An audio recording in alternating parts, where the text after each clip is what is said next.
Mi querido maestro, ¿cómo estás, Ángel? Muy bien, muchas gracias. Puesto y listo ya para nuestra plática. Eso, ya recibí. Ya tengo todo, ya tengo todo.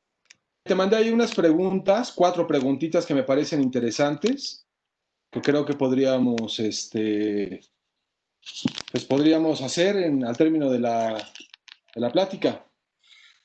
Perfecto, perfecto. Ahorita ya nomás esperamos a que empiece a entrar la gente.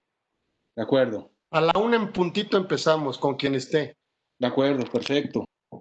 Muchas gracias, Carlos. Te agradezco tus palabras, la presentación. Es un gusto estar con ustedes, contigo y con todo tu auditorio. El día de hoy tenemos por objeto platicar un poco sobre el TEMEC. Es un tratado internacional pues muy interesante porque el 85 o 90% del comercio que realiza México es justo con Estados Unidos y Canadá. Entonces es muy importante que conozcamos cuál es su contenido, su alcance y sobre todo cuáles son algunos puntos que debemos de cuidar con mayor énfasis para evitar cualquier dolor de cabeza en la operación aduanera de las empresas. Es un tratado internacional, eso sí tengo que decir desde un principio, que no lo satanizaron mucho. No es un tratado internacional que desfavorezca los propósitos de México. Sí, en algunos sectores como es el automotriz, se pusieron algunos candados adicionales para que Estados Unidos minimizara ese déficit del que tanto habla el gobierno de Estados Unidos. Sin embargo, es un tratado internacional que tiene cosas muy buenas.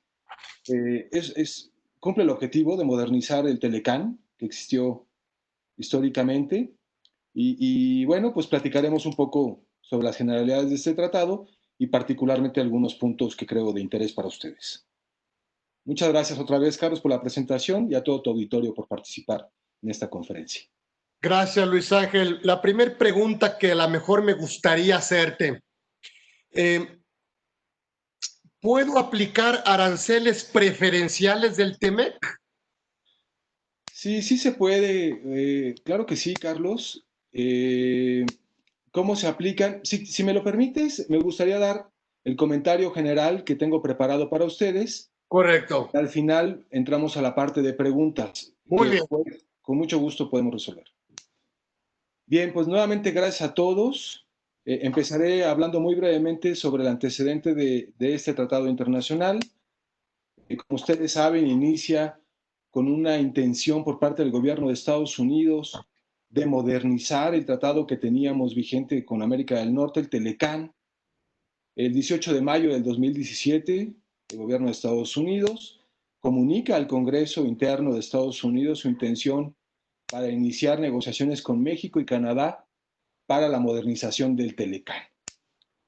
El 17 de julio del 2017 establece cuáles son los puntos de esta negociación para la modernización del Tratado Internacional. Son tres: la reducción del déficit, del que tanto habla el gobierno de Estados Unidos, adición de un capítulo sobre economía digital y la incorporación y fortalecimiento de obligaciones laborales y ambientales.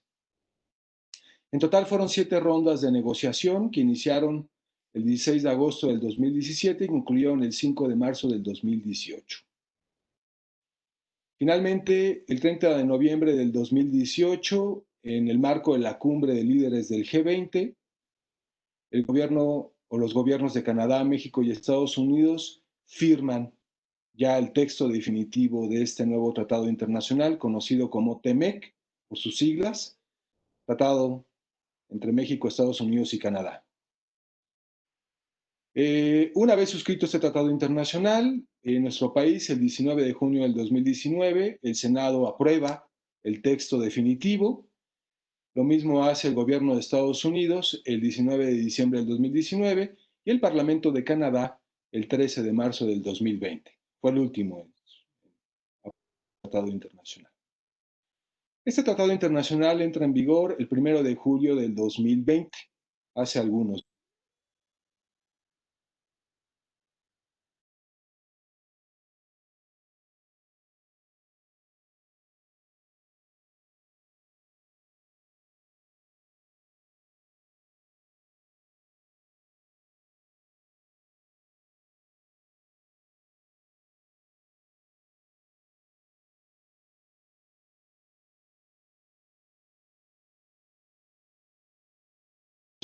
entran por de personas de negocios, servicios financieros, telecomunicaciones, comercio digital, que es una novedad también en este tratado internacional, derechos de propiedad intelectual, política de competencia, temas laborales, que también es una novedad y puede ser un dolor de cabeza para México, medio ambiente, pequeñas y medianas empresas, competitividad y finalmente solución de controversias. La vigencia del tratado internacional, después de muchas negociaciones con el gobierno de Estados Unidos, quedó en 16 años en lugar de 5 años, que era la propuesta del gobierno de Estados Unidos. Eso significa que este tratado internacional va a estar vigente hasta el 1 de julio del 2036. Y una vez que se llegue al término de estos 16 años, puede ser prorrogado por otros 16 años consecutivamente si es que las partes están de acuerdo en que continúe el tratado internacional. Además de esta vigencia, existe la posibilidad de hacer revisiones conjuntas de su funcionamiento cada 6 años. Eso significa que los comités de los 3 países que forman parte de este tratado internacional pueden hacer algunas recomendaciones para discutirlas con los demás comités de estas partes y someterlas a revisión cada 6 años. El requisito es que estas recomendaciones se envíen con la debida justificación y objetivo, por lo menos un mes antes de la fecha en que se discutirán para que las partes estén informadas debidamente de estas recomendaciones. En estas revisiones conjuntas de funcionamiento, que son cada 6 años, es importante decir que también se puede prorrogar la vigencia del tratado internacional. Dijimos que tiene una vigencia de 16 años y que esta vigencia puede ser prorrogada cada 16 años. Sin embargo, cuando hay revisiones conjuntas de funcionamiento, las partes o los comités que representan a las partes también pueden, en esa misma revisión, hacer una prórroga del tratado internacional por otros 16 años adicionales. ¿Qué es lo que se busca con esta posibilidad? Que el tratado internacional pueda ser prorrogado en diferentes instancias y en diferentes modalidades para no mandar una señal de inseguridad para las empresas y los sujetos que aplican este tratado internacional. Por eso es la posibilidad de hacer esta prórroga cada 6 años. También este tratado internacional previene la posibilidad de hacer enmiendas. Esas enmiendas se pueden hacer en cualquier momento, a propuesta, claro, de alguna de las partes, con la única condición de que envíe el objetivo de la enmienda y la justificación y la notifique a los comités respectivos de las partes que forman parte del tratado, cuando menos para su revisión y su entrada en vigor con un plazo mínimo de 60 días antes de que entren en vigor. ¿Para qué? Para que las partes las puedan revisar y puedan dar algunos comentarios sobre estas enmiendas. Y ya también lo había dicho, hay un capítulo de solución de controversias en caso de que alguna enmienda acordada o solicitada por alguna de las partes no sea aceptada por las otras partes, pues en este caso estaríamos ante un problema que tendría que ser resuelto a través de un procedimiento de solución de controversias. Bien, esto es en términos generales, digamos, el marco general de este tratado internacional. Es un tratado internacional, como ya lo dije, que favorece a las 3 partes, fomenta el intercambio de mercancías y la producción de bienes entre esas 3 partes. Como puntos relevantes, empezaré comentando el capítulo de aduanas y facilitación al comercio. Es un capítulo novedoso que permite y exige a las aduanas de los 3 países que forman parte del tratado establecer o implementar medidas para apoyar y minimizar los costos logísticos de la importación y exportación de bienes. A través de este capítulo establecido en el TEMEC, los gobiernos se comprometen a establecer procedimientos de revisión de mercancías conjuntas, a establecer procedimientos expeditos a la revisión de bienes. ¿Esto qué significa? que si vamos a importar un producto que requiere una revisión por parte de diferentes autoridades, llámese salud, Sedena, o cualquier otra secretaría particular del gobierno mexicano o cualquier otra de los demás países, el acuerdo exige que este tipo de revisiones se implementen de manera conjunta. Esto es, que al momento que yo presento mi mercancía para despacho aduanero, estén preparadas todas las autoridades para revisar la mercancía conjuntamente y no exista un problema de revisión o plazos de revisión, por un lado una autoridad y después de algunos días o semanas otra autoridad, y así consecutivamente. De hecho, hay varios ejemplos, sobre todo en el caso de propiedad intelectual, en donde las revisiones por parte de la Procuraduría General de la República pueden llegar a tardar hasta 2 o 3 meses. Entonces, bueno, con este capítulo lo que se busca es eliminar estos plazos y hacer revisiones o procesos de revisión integrales, expeditos y que sean eficaces, por supuesto. Esta es una adición que no existía en el Telecán. Me parece que será importante ver cómo evoluciona su implementación en los 3 países. Sobre todo en el caso de México, en donde las revisiones por parte de diferentes autoridades pueden ser muy tardadas. Bien, otro de los puntos que creo importante mencionar son las condiciones laborales. Se crea un capítulo nuevo en este tratado internacional que no existía en el caso del Telecán, en donde se exige algunos requisitos mínimos tomados principalmente de la Organización Internacional del Trabajo y otros lineamientos internacionales. ¿Cuál es el objetivo de este capítulo de condiciones laborales? Pues que se establezca con mucha claridad cuáles son las condiciones a la libre asociación, eliminación de discriminación y violencia laboral, condiciones aceptables de trabajo respecto a salarios mínimos, horas de trabajo y seguridad y salud en el trabajo. También se debe garantizar la debida negociación colectiva y de los derechos, y que en esta negociación colectiva se respeten los derechos de los trabajadores. Esto es, que haya un procedimiento claro de constitución, procedimientos, estatutos sindicales y emisión de opiniones de cumplimiento con catálogo de recomendaciones. Este es un arma, es importante decirlo, que tiene Estados Unidos frente a México, porque pues estas obligaciones laborales pueden ser aplicables para cualquier sector industrial. De tal manera que el gobierno de Estados Unidos puede solicitar que se confirme el cumplimiento de estos puntos y en caso de que no se cumpla debidamente con esas condiciones, se puede rechazar el trato arancelario preferencial aplicado a la exportación de los bienes en cualquiera de los países que forman parte de la región TEMEC.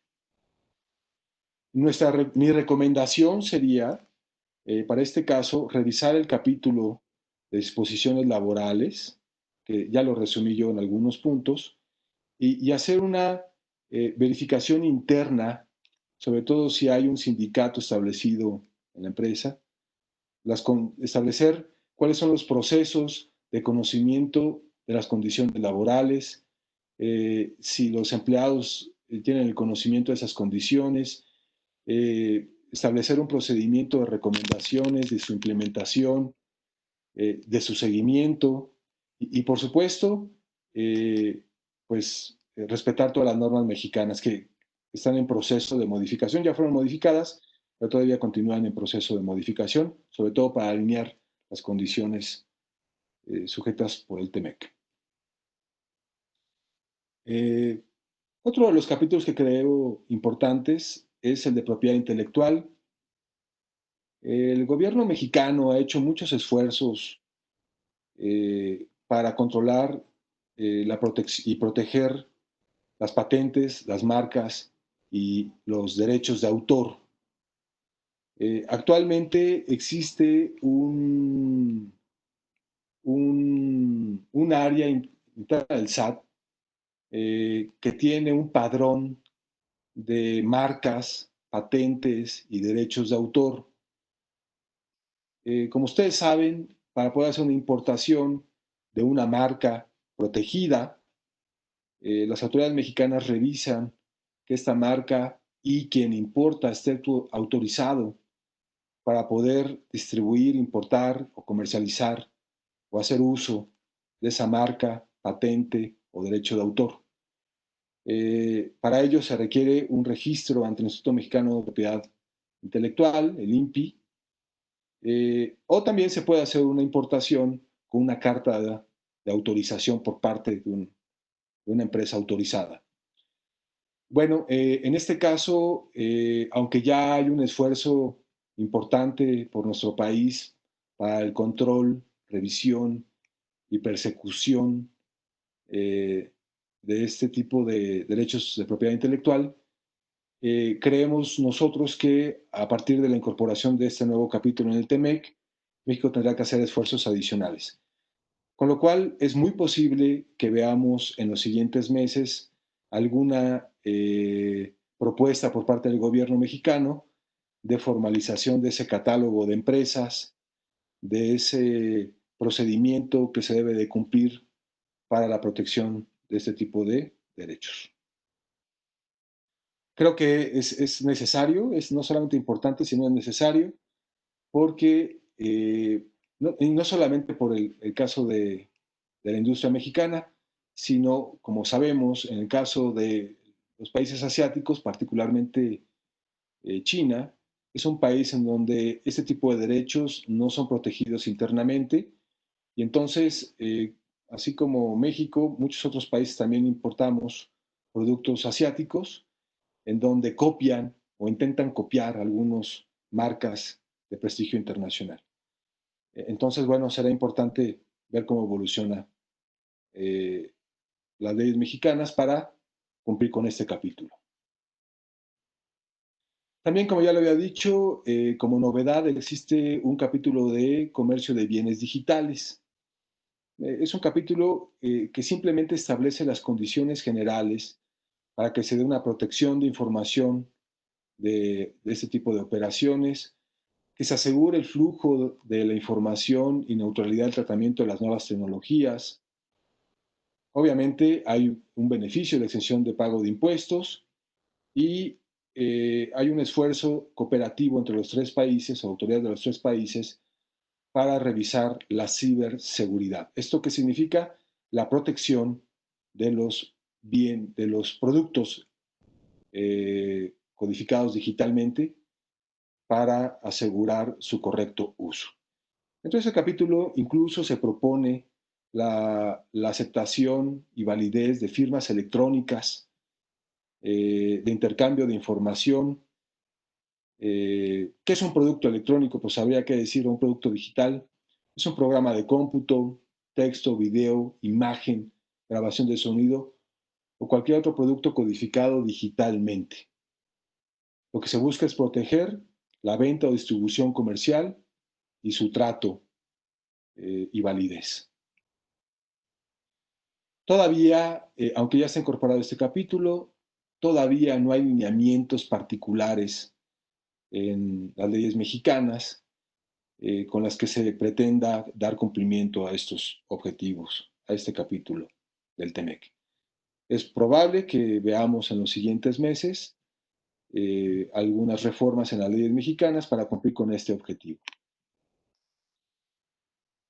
Otro punto que creemos importante comentar son el tema de las reglas de origen. ¿Qué son las reglas de origen? Las reglas de origen es la columna vertebral del funcionamiento de un tratado de libre comercio. A través de este capítulo de reglas de origen se establecen las condiciones de transformación y de integración de bienes para que un producto pueda ser considerado como originario para efectos aduaneros de una región.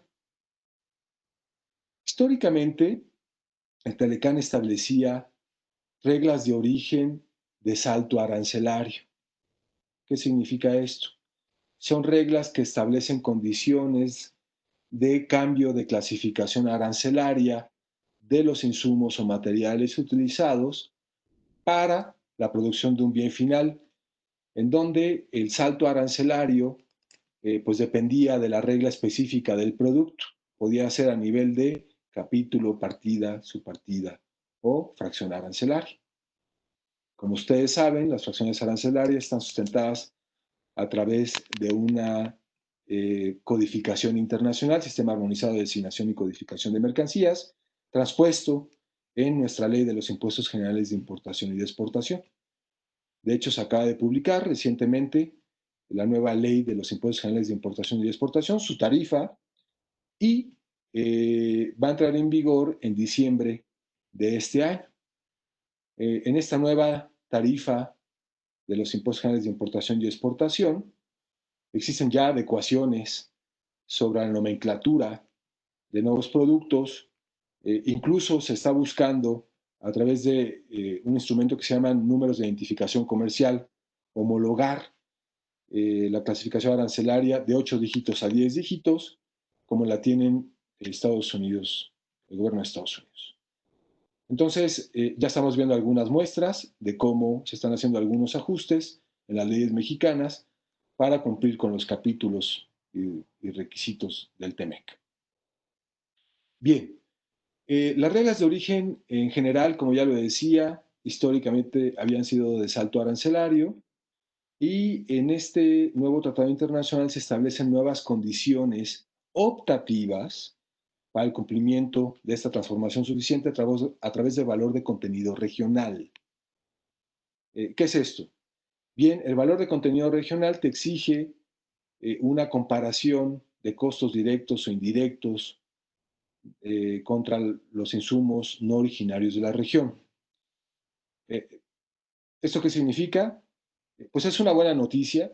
La verdad es que los aranceles se respetaron, las reglas de transformación de salto arancelario en su mayoría se respetaron, sí hubieron cambios, pero existe una adición ahora para el cumplimiento del valor de contenido regional que permite tener una opción adicional para cumplir con la transformación suficiente y poder importar o exportar productos con trato arancelario preferencial.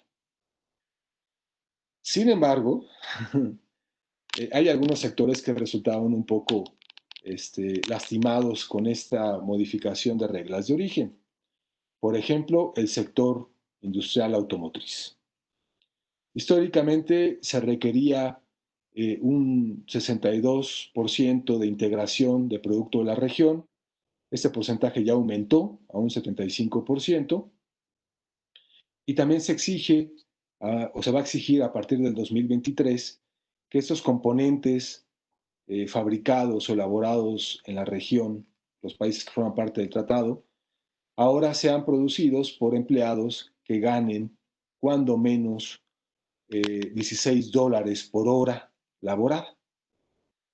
Con esto lo que se busca es una competencia leal, laboral, porque Estados Unidos, Canadá y México tienen márgenes muy diferentes de salarios mínimos. Y esto era algo que le lastimaba mucho a Estados Unidos, porque no es lo mismo que a un empleado se le pague un sueldo de 16 dólares, perdón, por hora, a que se le paguen 10 o 9 dólares por hora, ¿no? O menos que eso. Y ese era el caso de México. Por eso es que la mano de obra mexicana resultaba muy económica. Sin embargo, es importante decir que este salario mínimo del que estoy hablando es aplicable para el sector automotriz, no es aplicable para todos los sectores industriales. Entonces, dentro de todo no nos fue mal, aunque sí es una piedra en el zapato para el sector automotriz, lo cierto es que solamente se mantuvo en este sector, no se aplica para todos los demás sectores. Como ya lo dije, además de este candado, también se deben de cumplir con condiciones laborales generales, que ya comentamos hace un momento, con el tema del capítulo laboral. También otro sector que sufrió importantes modificaciones en temas de reglas de origen son los productos textiles y de confección. El calzado no lo tocaron casi. pero para el caso de los textiles y productos confeccionados, prendas de vestir, sí hubo modificaciones importantes en las reglas de transformación suficiente. Particularmente se exige que el hilo de coser, la tela de los accesorios como son bolsillos, etcétera, y elásticos, que son accesorios en prendas de vestir, ya antes no se consideraban dentro de las reglas de origen del Telecán, ahora ya se integran también como parte de la revisión de reglas de origen del TEMEC y forman parte, digamos, de todo este análisis de integración y transformación suficiente. Como ya lo dije, se endurecieron las reglas de origen para este sector y ahora es necesario pues integrar mayor insumo o material de la región para que pueda ser considerado como originario del TEMEC. En el caso del sector textil y confecciones, se mantuvo los certificados de elegibilidad, conocidos como TPLs, para poder importar y exportar bienes con trato arancelario preferencial. ¿Qué son esos certificados de elegibilidad? Son certificados de cupo autorizados por el gobierno federal para poder importar y exportar con un control suficiente bienes con un trato arancelario preferencial. En su caso, particularmente México, lo regula la Secretaría o lo va a regular la Secretaría de Economía. Hay un acuerdo emitido por la Secretaría de Economía de cupos de importación y exportación de bienes textiles y prendas de vestir que debe uno de cumplir para poder importar o exportar bienes con trato arancelario preferencial. Entonces, podemos concluir que un certificado de elegibilidad es un documento emitido por la Secretaría de Economía en el que se indica la autorización de montos determinados de un producto o mercancías para importar o exportar al amparo de preferencias arancelarias. Prevalece en términos generales el libre comercio de estos productos. Incluso te siguen permitiendo la posibilidad de ensamblar patrones de productos o prendas de vestir en México a partir de patrones creados en la región, Canadá, Estados Unidos o México.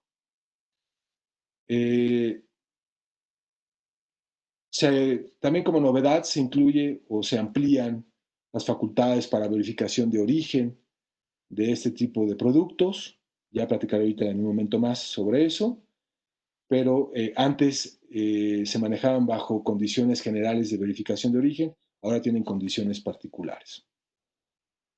Se crea un comité particular textil para hacer seguimiento de todas estas revisiones, para hacer seguimiento de los procesos de transformación y de todas las recomendaciones para cumplir con este capítulo. Una buena noticia es que se amplía el porcentaje de minimis para poder lograr la calificación de origen. ¿Esto qué significa? Originalmente el Telecán establecía un porcentaje de un 7% de producto no originario de la región. Ahora este porcentaje aumenta a un 10%. ¿Qué significa esto? Que si por alguna razón tu producto textil o prenda de vestir no cumple con la regla de origen, por alguno o diversos productos que se integran en el proceso productivo, estos productos pueden entrar excepcionalmente si no superan del 10% del peso total del producto o la confección que se elabora. Hacen una aclaración que en caso de contenido de los elastoméricos, el porcentaje sigue siendo de un 7% en comparación del peso total del producto. Bien.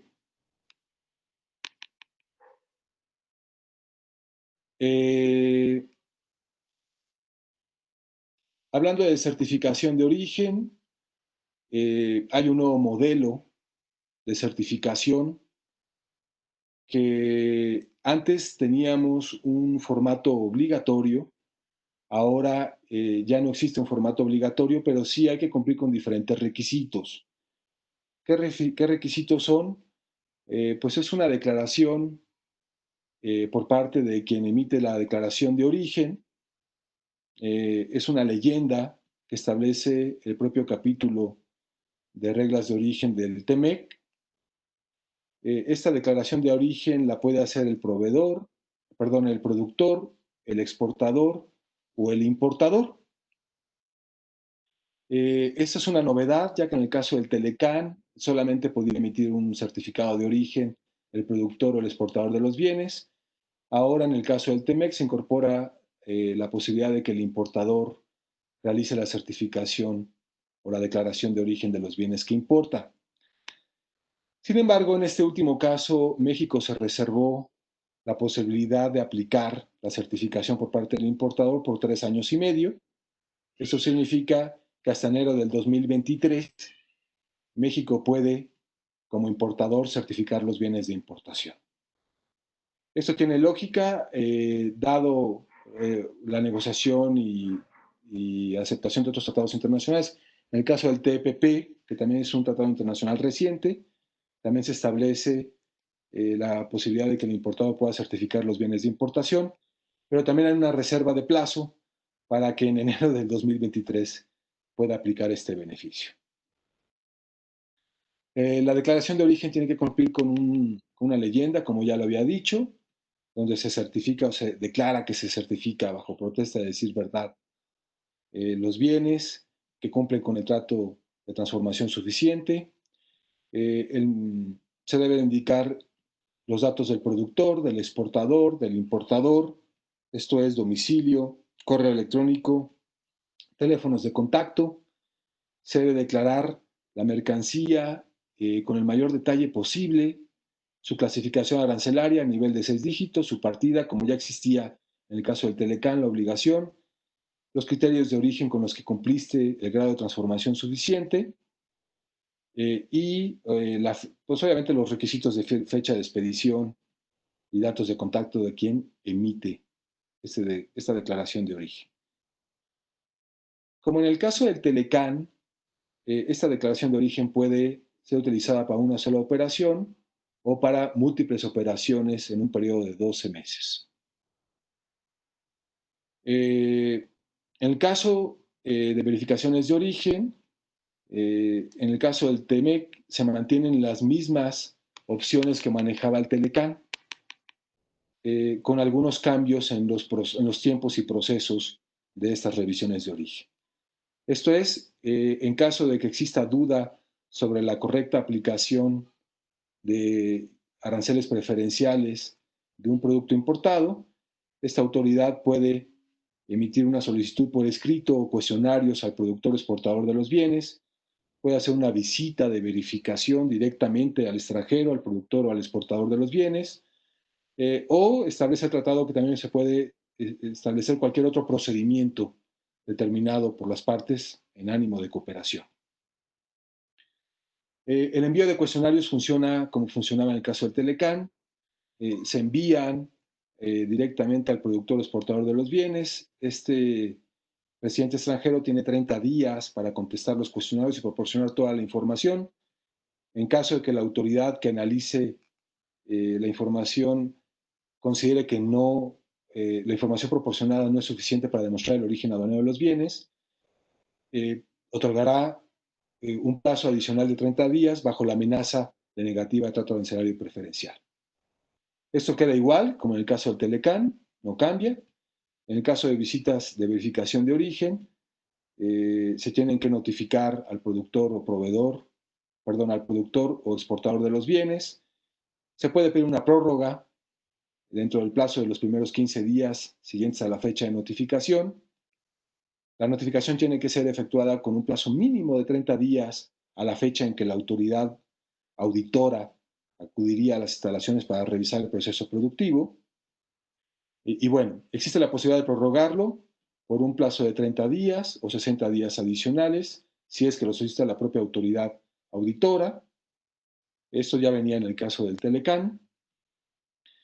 Como novedad, en este proceso de verificaciones de origen es importante decir que si el productor o el exportador de los bienes no acepta la visita por parte de la autoridad extranjera o rechaza esta visita, la autoridad auditora puede automáticamente negar el trato arancelario preferencial aplicado por los importadores mexicanos.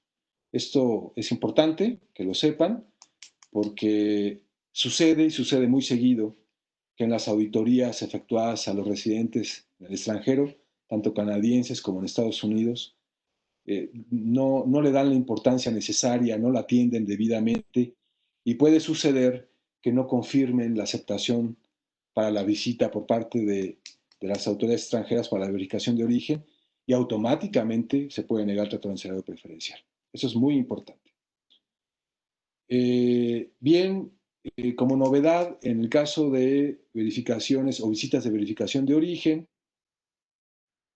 se incorpora en el TMEC que una vez que la autoridad reciba toda la información por parte del productor o el exportador mexicano, tiene un plazo perentorio de 120 días naturales para emitir su resolución. Estos 120 días naturales pueden ser excepcionalmente prorrogables por un plazo de 90 días, si es que así lo solicita la autoridad que está practicando la revisión y lo justifica. Otra novedad es que todas las actuaciones de verificaciones de origen, tanto por envío de cuestionarios o por visitas practicadas a los residentes extranjeros, le tienen que comunicar al importador mexicano.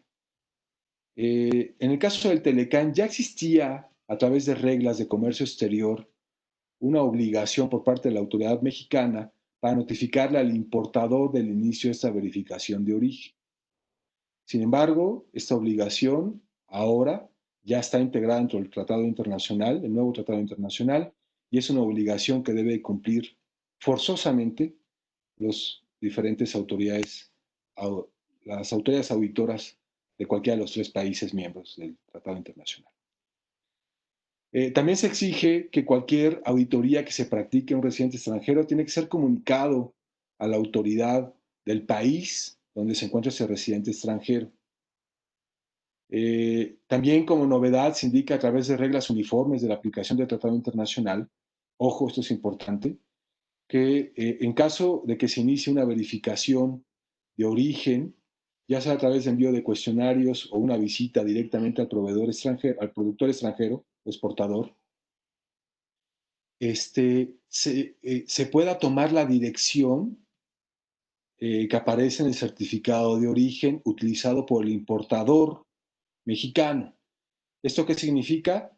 Que la autoridad va a enviar sus cuestionarios o su notificación de visita para revisar el proceso productivo a la dirección que establezcan los certificados de origen utilizados y transmitidos al BUSEM en una operación de importación mexicana.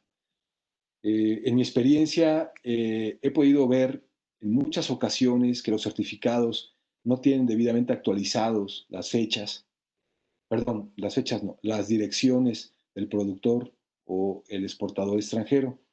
Y esto, pues, puede ser un problema si se inicia una verificación de origen y trato arancelario preferencial de estos productos, ya que la notificación del inicio de esta verificación puede estar dirigida a un domicilio inexistente u obsoleto y entonces puede aplicar automáticamente la negativa de trato arancelario preferencial por negativa de aceptación o por no remitir la información dentro de los plazos establecidos por el Tratado Internacional y sus reglas uniformes. Entonces, como recomendación, sin duda, los invito a que revisen no solamente el correcto llenado de sus declaraciones de origen, sino también los datos relacionados con el domicilio de sus proveedores extranjeros, ya sea productor o exportador.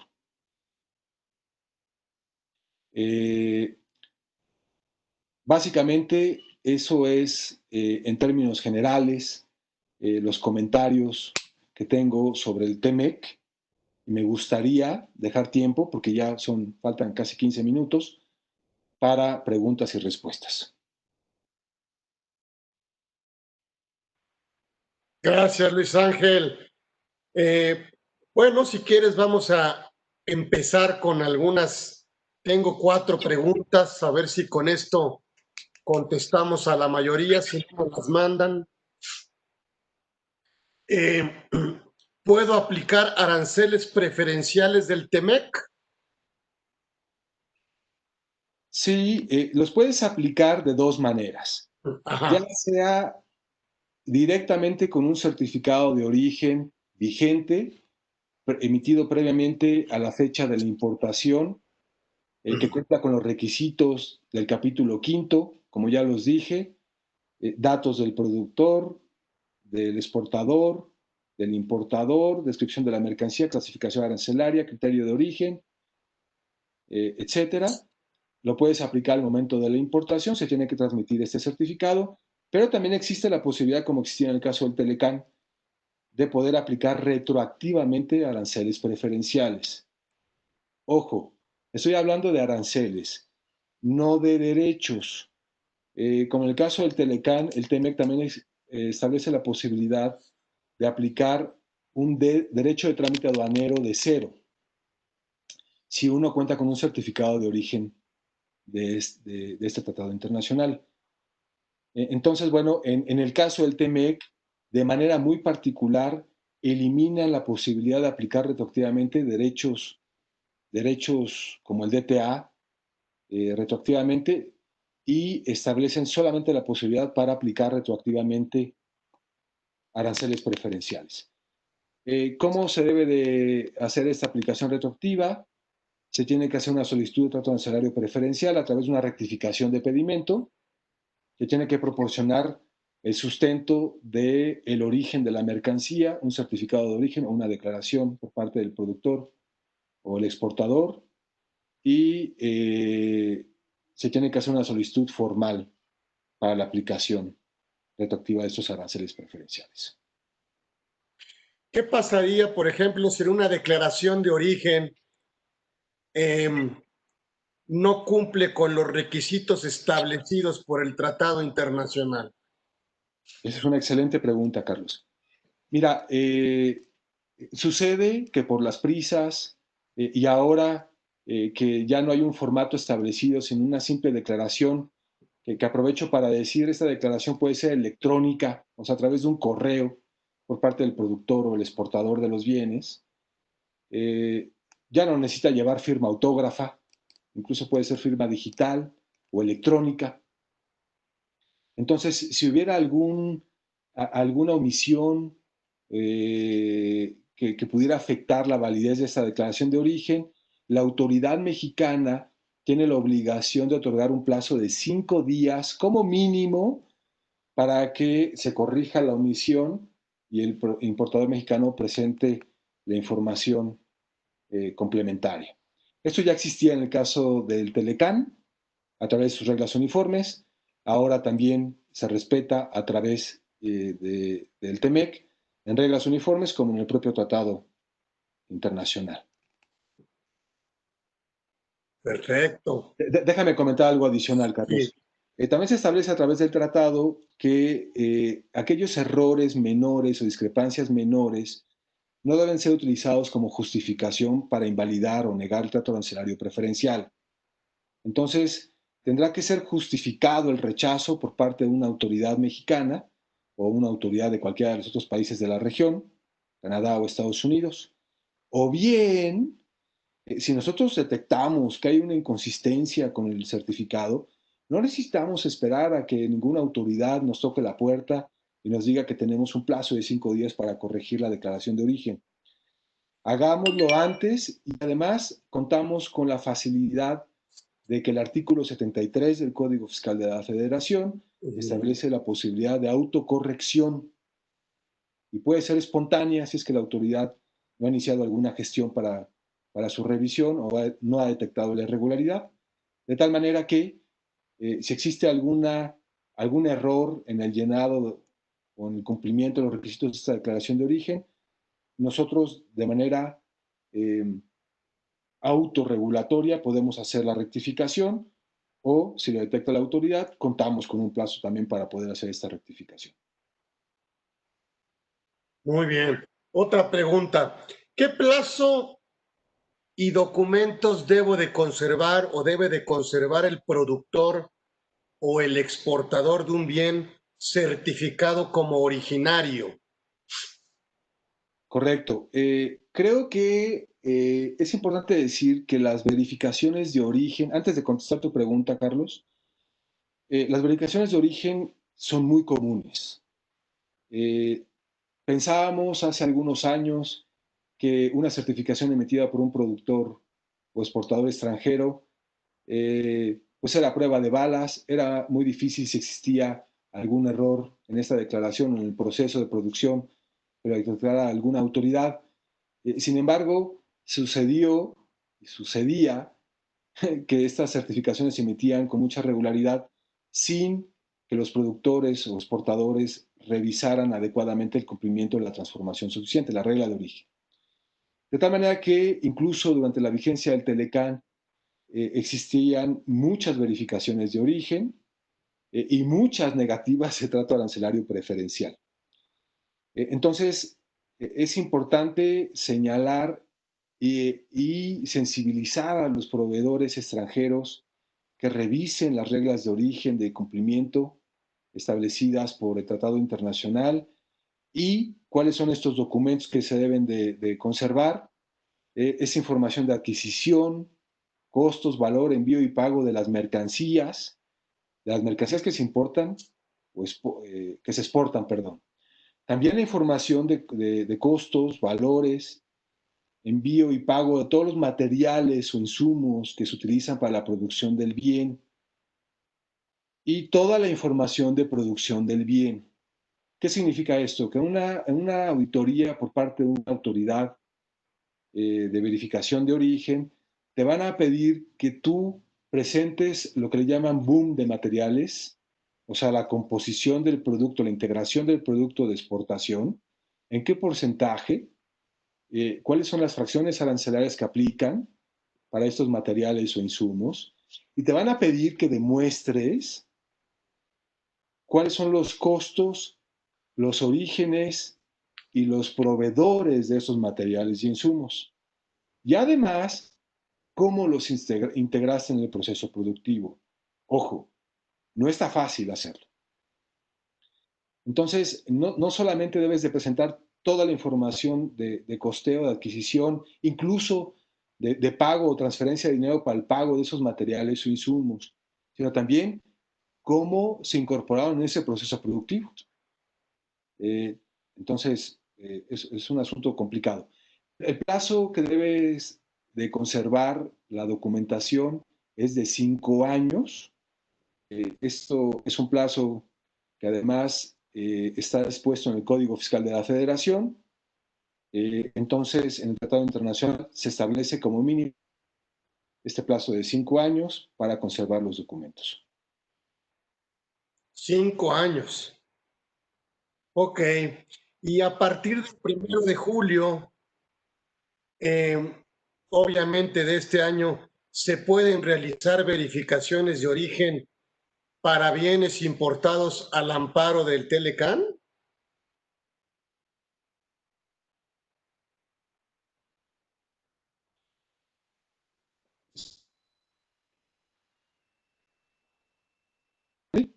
Eh, es importante decir que las obligaciones del Telecán continúan vigentes por un plazo de 5 años. ¿Esto qué significa? Que la autoridad todavía puede practicar visitas de verificación, mandar cuestionarios durante un plazo de 5 años a partir del 1 de julio del 2020 para verificar que se hayan cumplido con los lineamientos establecidos por el Telecán.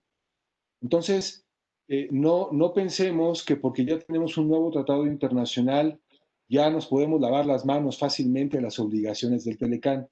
De ninguna manera, estas obligaciones continúan vigentes por lo menos por un periodo de 5 años, que es el plazo de caducidad que tiene la autoridad mexicana dispuesto por el Código Fiscal de la Federación para hacer revisiones de cumplimiento de obligaciones fiscales, y esta no es la excepción. También incluso pueden practicar visitas de verificación a proveedores extranjeros para verificar el trato preferencial aplicado en 5 años para atrás de operaciones al amparo del Telecán. Entonces, con esto. Gracias, Luis Ángel. Ahora, unificar la clasificación arancelaria con el aumento a 10, comentabas que es para de alguna manera homologar con Estados Unidos, ¿no?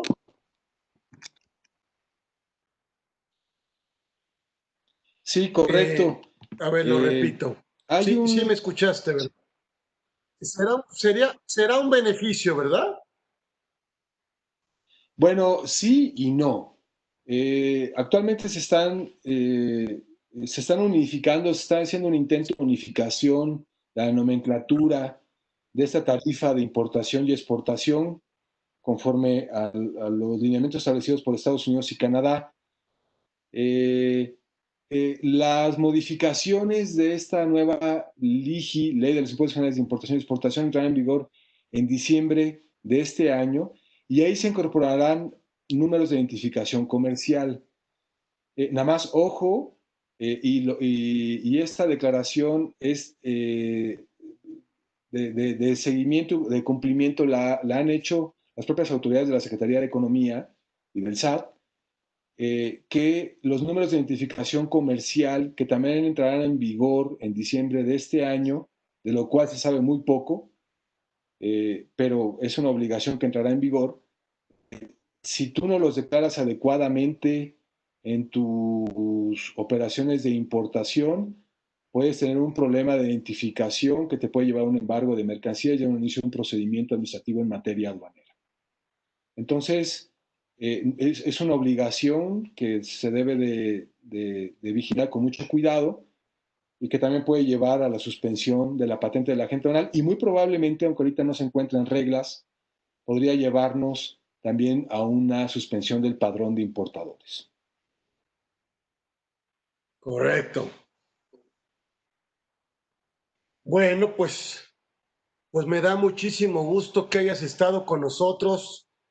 Por supuesto, actualmente Luis Ángel Flores, socio de Customs Legal Business Solutions, es obviamente una firma especializada en materia de comercio exterior y aduanas. Algunos datos, algún Twitter, Instagram, algo donde te pueda localizar nuestros amigos, Luis Ángel, por cualquier cosa.